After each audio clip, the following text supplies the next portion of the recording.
Timo, Anyakanegi, Iana Meram, Onasamusa, to Quaki, Makwalakisium, Anyakanegi, Aija, Anyakanegi,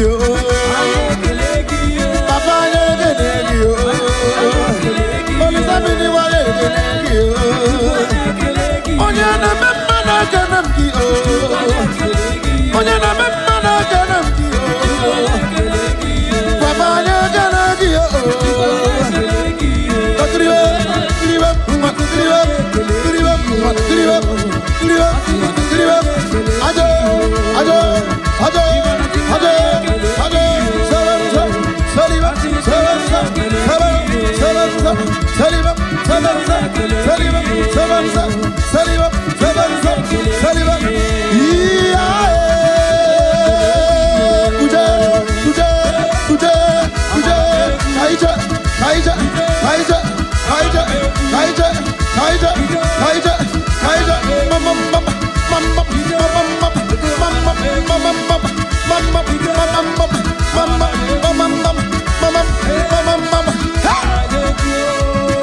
Amarado, Amarabeu.